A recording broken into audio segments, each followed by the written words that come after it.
आज हम मुक्ति के विषय में बात करेंगे।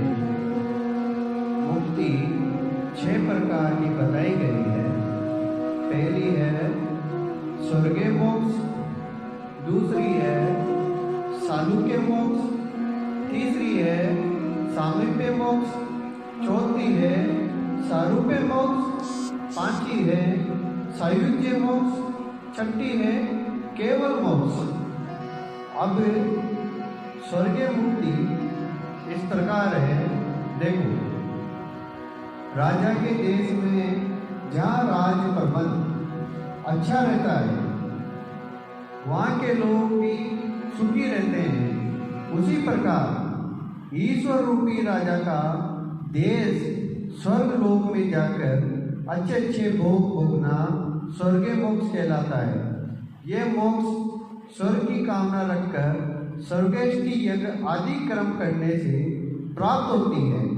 परंतु जब अपने पुण्य है तब तक स्वर्ग में सुख भोगता है और पुण्य अपना खत्म होने पर वापस मृत्यु लोक में यह जीव लौट आता है। दूसरा है सालुक्य मुक्ति।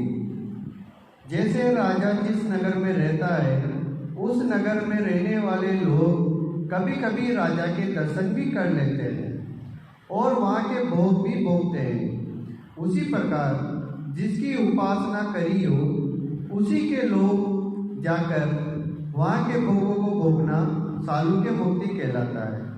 यह मोक्ष प्रतीक ध्यान से प्राप्त होती है। तीसरा है सामीप्य मोक्ष। जैसे राजा का नौकर राजा के नजदीक रहता है, उसी प्रकार विष्णु लोक, शिव लोक इत्यादि लोगों में जाकर शिव विष्णु आदि को नजदीक निवास करने को सामीप्य मोक्ष कहते हैं। यह संपत्ति ध्यान से प्राप्त होती है। चौथा है सारूप्य मोक्ष। राजा के छोटे भाई की तरह विष्णु लोक, बैकुंठ आदि को समान चतुर्भुज आदि रूप को प्राप्त करके वहाँ के भोग भोगने को सारूप्य मुक्ति कहते हैं। ये मोक्ष ध्यानानुसार ध्यान से प्राप्त होती है। पांचवा है सायुज्य मोक्ष। राजा के बड़े पुत्र की तरह विष्णु लोक आदि में विष्णु आदि को समान विभूति को प्राप्त करना सायुज्य मोक्ष कहलाता है। यह मोक्ष अहम ग्रहण ध्यान से होती है।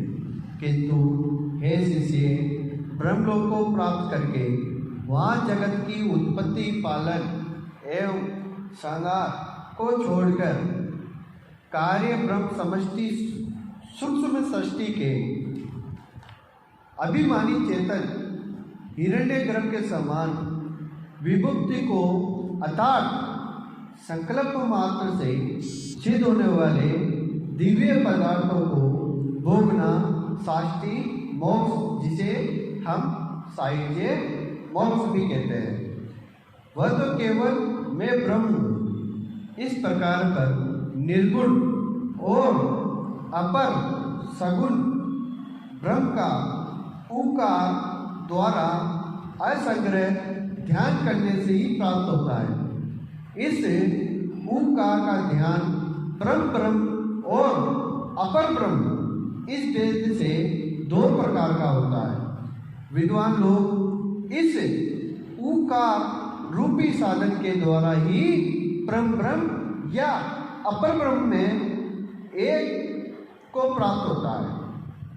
उसमें भी जो ब्रह्म लोगों के भोग की सायुज्य मुक्ति की इच्छा रखने वाले उकार द्वारा सगुण ब्रह्म का अहम ग्रह ध्यान करते हैं, उनको ब्रह्मलोक की प्राप्ति होती है।